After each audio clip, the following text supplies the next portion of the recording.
ne savent plus. Ok.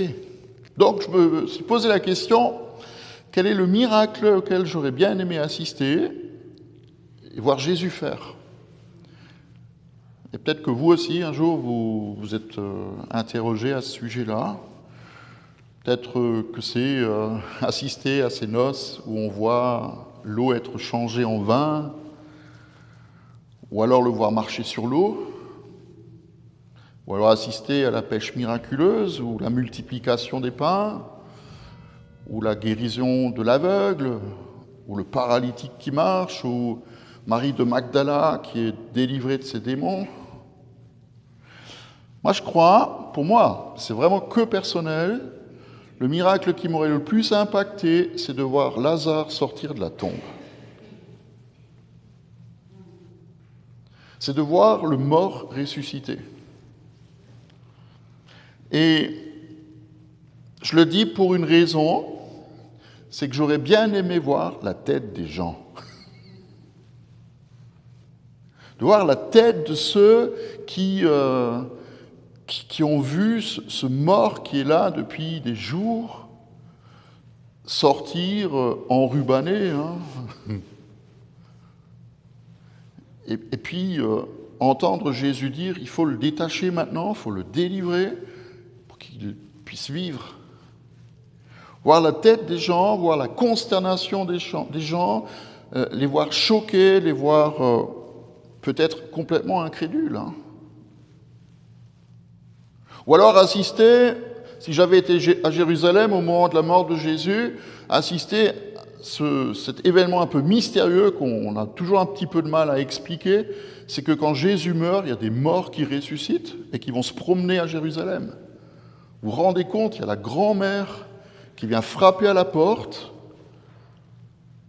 de sa maison, et puis les enfants ouvrent, et puis ils disent « Mince, mémé, on a déjà vendu ton salon et ta chambre à coucher. » Moi, j'aurais aimé voir ça, c'est un truc incroyable, quoi. Et même si l'Évangile ne rapporte que 3 histoires de résurrection, à part évidemment la sienne, celle de Jésus, il ne faut pas qu'on oublie que tout le ministère de Jésus, du début jusqu'à la fin, a été ponctué par des signes et des miracles, qui étaient à la fois des actes de puissance, mais aussi de compassion. Et le pire pour certains, c'est que Jésus ne l'a pas seulement fait, il ne les a pas seulement accomplis, mais il a demandé à ses disciples de faire la même chose. Il les a envoyés. Il suffit de relire Matthieu 10. Et même plus tard, dans le Nouveau Testament, à travers des lettres des apôtres, ou les épîtres qu'on peut lire, nous sommes encouragés toujours à chercher la conduite du Saint-Esprit, à nous laisser conduire par lui, à recevoir ses dons, à faire avancer le royaume de Dieu sur terre. Et pas juste en prêchant, comme on l'a entendu tout à l'heure dans l'épître, dans 1 Corinthiens 2, mais que la parole, elle, soit accompagnée de la démonstration. Paul, il dit, mes discours, ma parole ne reposait pas juste sur les discours persuasifs de la sagesse, mais sur la puissance de Dieu, une démonstration d'esprit. Et en même temps, toutes ces instructions que nous avons reçues en tant qu'Église, depuis le jour de la Pentecôte, ne concernent pas seulement le 1er siècle, mais tous les temps, et concernent toutes les dénominations, que tu sois catholique, protestant, et tout ce que tu veux, peu importe. Ça concerne tout le monde. Alors, je crois, ce matin, puisque le Seigneur, c'est un prince de joie qui veut qu'on se réjouisse, et pour comprendre le désir que Dieu a de se manifester, de montrer sa présence, il faut que nous comprenions qui il est. Qui est notre Dieu? Et si vous posez la question à des personnes autour de vous, de savoir à quoi pourrait ressembler Dieu, ou quel attribut lui donner, vous auriez toutes sortes de réponses. Les uns vont dire qu'il est saint, qu'il est omniscient, qu'il est créateur, qu'il est tout-puissant, qu'il est éternel, qu'il est jaloux, alors que d'autres vont mettre l'accent sur sa grâce, sur sa compassion, le fait qu'il soit lent à la colère et riche en bonté, hein, c'est un texte extraordinaire qu'on va d'ailleurs entendre, qu'il est majestueux, etc. Et parmi tous ces attributs qu'on lui donne, qu'on lui attribue, hein, il y en a certains qui sont vraiment importants, au centre même de qui il est. Je vous donne un exemple. On parle souvent de la souveraineté de Dieu, que Dieu est souverain. On est d'accord avec ça? Oui, Dieu est souverain, mais Dieu ne contrôle pas tout. Et souvent, il y a des personnes qui n'arrivent pas à le comprendre, que Dieu peut être souverain et en même temps ne pas tout contrôler, à commencer par nos vies, si elles ne lui sont pas soumises.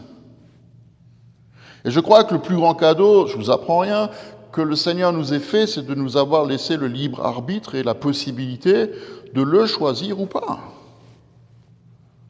Et d'une certaine manière, c'est vrai que c'est correct de dire que Dieu peut faire tout ce qu'il veut, où il veut et quand il veut, mais il est tout aussi incorrect de dire que Dieu peut faire tout ce qu'il veut, où il veut et quand il veut. Alors vous ne comprenez peut-être pas vraiment, mais c'est quand même la réalité. Il ne peut pas faire tout ce qu'il veut, où il veut et quand il veut, quand ça va au-delà de qui il est vraiment. Par exemple, Dieu est amour. La Bible le dit, hein. C'est toutes les pages, même du début jusqu'à la fin, on pourrait dire Dieu est amour, c'est écrit partout, Dieu est amour. Mais ça veut dire que Dieu, il n'exercera pas jamais sa volonté souveraine au-delà des limites de son amour. Il n'ira jamais au-delà des limites de sa grâce.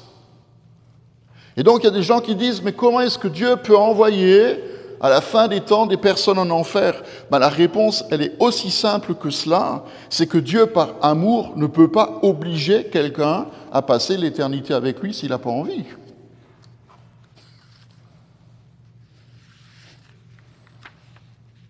C'est juste raisonnable. C'est peut-être embêtant, mais c'est juste raisonnable.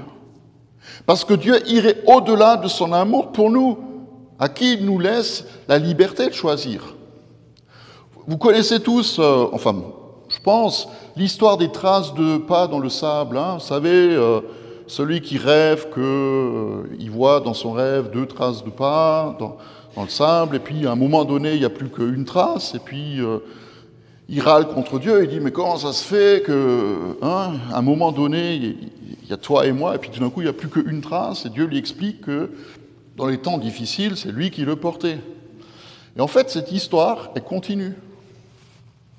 Ça, vous ne saviez pas. Hein. Le rêve continue. Donc la personne qui a fait ce rêve se réveille, et puis elle se rendort, et elle refait le même rêve, où elle voit une trace de pas dans le sable, et à un moment donné, ça s'arrête, et il y a une grosse empreinte, ronde, large et profonde. Et puis, comme il avait rêvé et que Dieu lui avait répondu la première fois, il repose la question à Dieu, mais là, maintenant, c'est quoi ce truc-là? C'est trop grand pour mes pieds. Et alors Dieu lui répond, mais mon enfant, pendant des kilomètres, je t'ai porté seul, je t'ai invité à me suivre, à vivre de ma grâce, à marcher par la foi, mais tu n'as pas voulu entendre, tu n'as pas voulu grandir, ton cou est devenu raide, tes oreilles se sont fermées, alors je t'ai laissé tomber sur les fesses.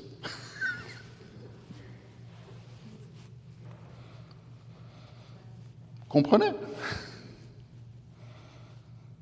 Il faut que nous comprenions, que nous sachions, que nous croyions que tout ce que Dieu fait est fondé sur son amour et sa bonté. Et au travers du texte de ce matin, dans l'Exode, on va peut-être le comprendre encore un peu mieux. Dans Exode 33, c'est la rencontre de Dieu et Moïse, après que Moïse soit monté sur le Sinaï et puis qu'il ait reçu les tables de la loi. Puis pendant ce temps, le peuple en bas qui attendait, ils se sont un peu rebellés contre Dieu, ils ont fabriqué le veau d'or, et puis Moïse il descend, il se fâche contre eux, et puis il y a ce dialogue entre Dieu et lui, et puis Dieu fait cette promesse à Moïse, mais je serai toujours avec toi, je marcherai partout où tu iras, je serai avec toi. Et Moïse, ça le satisfait pas. Il en veut un peu plus. Et voilà le texte, donc Exode 33, l'Éternel dit à Moïse, « Je ferai aussi ce que tu me demandes, parce que tu as trouvé grâce à mes yeux.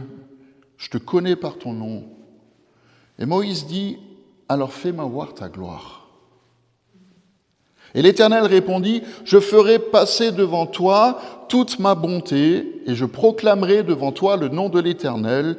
Je fais grâce à qui je veux faire grâce, et j'ai compassion de qui je veux faire compassion. » Avoir compassion. Et il ajouta, « Tu ne pourras pas voir mon visage et vivre, car l'homme ne peut pas me voir et vivre. » Et l'Éternel dit, « Voici un endroit près de moi, tu te tiendras sur le rocher, et quand ma gloire passera, je te mettrai dans un creux du rocher, je te couvrirai de ma main jusqu'à ce que je sois passé, et lorsque j'écarterai ma main, tu me verras par derrière, mais tu ne verras pas mon visage. »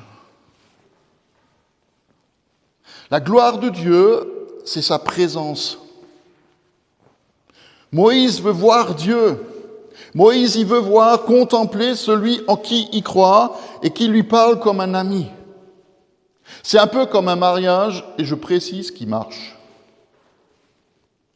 Un mari où une femme ne peut vraiment dévoiler qui il est ou qui elle est que dans l'intimité, que dans le cœur à cœur. Et c'est la même chose entre Dieu et Moïse. Dieu révèle vraiment qui il est à ceux qui le cherchent de tout leur cœur. Et Moïse, il a eu cette discussion avec lui, et Dieu l'a encouragé en lui disant qu'il sera toujours avec lui, qu'il lui donnera l'autorité et l'onction pour conduire le peuple dans la terre promise. Mais Moïse, il ne voulait pas avoir plus de puissance, plus de pouvoir ou plus de la provision de Dieu. Il voulait voir Dieu. Il voulait voir sa gloire. Et cette demande, pour moi, elle est géniale parce que Dieu va répondre. Dieu va lui dire, tu ne peux pas voir ma face parce que personne ne peut voir mon visage, me contempler dans ma sainteté, dans ma gloire et vivre. En d'autres mots, tu ne peux pas me contempler vraiment parce que je suis saint et que ma sainteté te tuerait. Il n'y a que le sang de Jésus qui nous permet d'avoir un libre accès au trône de Dieu. Et pas seulement un avant-goût. Mais il veut quand même répondre. Il le met dans le creux d'un rocher et fait passer sa gloire devant lui en le couvrant lui-même de sa main. Et Dieu parle. Dieu parle pendant qu'il passe. Pendant qu'il garde sa main sur Moïse, il lui dit « L'Éternel est un Dieu de grâce et de compassion, lent à la colère et riche en bonté et en vérité et en fidélité. » Et je pense qu'on a tous compris que parmi les 5 attributs que Dieu se donne lui-même et qu'il partage avec Moïse, il y en a 4 qui sont positifs. Et il y en a un seul qui est négatif, et encore, il est lent à la colère. Il est bon avec nous. Le battement du cœur de Dieu, c'est sa compassion et sa grâce. Et je ne sais pas si on réalise toujours que ça a des implications sur chacun et chacune d'entre nous. C'est des implications énormes. C'est la volonté éternelle de Dieu de nous arroser les uns et les autres, alors pas seulement avec la pluie dehors, mais de nous arroser de sa présence, de sa tendresse, de sa miséricorde, plutôt que de sa colère et de son jugement et de sa condamnation. Sa volonté, c'est pas de nous donner ce qu'on mériterait le plus, à savoir sa colère, mais ce que nous méritons le moins, à savoir son amour. Et il le fait. Pensez au premier message de Jésus à Nazareth. L'Esprit du Seigneur est sur moi pour annoncer une bonne nouvelle. Et puis en plein milieu de cette citation d'Ésaïe 61, alors qu'il y a marqué, au plein milieu du verset, il y a marqué le jour de la vengeance et de la colère de Dieu, Jésus s'arrête, il ne prononce pas cette parole. Le temps du jugement n'est pas arrivé, le temps de la colère de Dieu n'est pas encore arrivé. C'est l'année de grâce que Jésus proclame. Et un des moyens que Dieu a de se révéler, c'est justement au travers des noms qu'il se donne lui-même dans la parole. Par exemple, il dit dans le Deutéronome, « Oui, l'Éternel, ton Dieu, est un Dieu de compassion. » Et ce nom, il est répété plusieurs fois dans l'Évangile au sujet de Jésus. Est-ce qu'on le réalise? Il vit une grande foule et il fut ému de compassion pour elle. Rempli de compassion, il toucha les yeux des aveugles. Dans Marc, Jésus dit « Je suis rempli de compassion parce que ces gens sont comme des brebis qui n'ont pas de berger. » Sa compassion et sa tendresse, elle marque quelqu'un de précis à un moment précis. Elle cible quelqu'un. Et vous savez quoi? Mais ce quelqu'un, ça peut être nous ce matin. Mon frère, ma sœur, quand Jésus te voit, il a compassion de toi. Quand Jésus me regarde, il a compassion de moi. Il fait bien d'avoir compassion de moi. Quand Jésus nous regarde, nous contemple, il voit sa main qui veut être posée sur nous. Moi, je voudrais vraiment nous encourager à nous approprier sa parole et à la considérer comme une parole qu'il me donne à moi, parce qu'il se tient lui-même derrière sa parole. Et il veille que sa parole s'accomplisse aussi pour nous. Et tout comme il se tient avec sa main au-dessus de nous pour nous cacher dans le creux du rocher quand on passe par des moments difficiles. Ça change notre manière de voir les choses. Est-ce qu'on a bien entendu? Quand ma gloire passera, je te mettrai dans le creux du rocher et je te couvrirai de ma main. C'est qui le te? C'est pas juste Moïse, ça peut être toi. Quand Jésus annonce à ses disciples qu'il va mourir quelques heures avant de monter sur la croix, il leur dit, dans la maison de mon Père, il y a beaucoup de place, je m'en vais vous préparer une place, puis je reviendrai, je vous prendrai avec moi afin que vous soyez là où je suis. Et vous en connaissez le chemin. Et Philippe lui dit, mais Seigneur, on ne sait pas où tu vas, comment est-ce qu'on pourrait en connaître le chemin? Et Jésus lui répond, mais je suis le chemin, la vérité et la vie. Nul ne vient au Père que par moi. Et Philippe lui dit, mais Jésus, Seigneur, montre-nous le Père. Montre-nous le Père et ça suffira. Le désir du cœur de Moïse, on le retrouve chez Philippe. Montre-nous le Père, montre-nous Dieu. Et ça suffira. Et Jésus lui répond, c'est tellement beau ce qu'il dit. Il dit, ça fait tellement longtemps que je suis avec vous et tu ne m'as pas encore connu. Tu ne m'as pas encore reconnu. Celui qui m'a vu, il a vu le Père. C'est qui le vous? C'est vous. Comme moi. Et puis je terminerai avec Jean 3,16. Dieu a tellement aimé le monde qu'il a donné son Fils unique afin que quiconque croit en lui ne périsse pas, mais qu'il ait la vie éternelle. C'est qui le quiconque? C'est nous tous. Celui qui croit, il a la vie éternelle. Et la main du Seigneur repose sur lui en toutes circonstances. Aujourd'hui et à tout jamais. Je te ferai voir ma bonté, promesse du Seigneur, pour nous tous. Amen.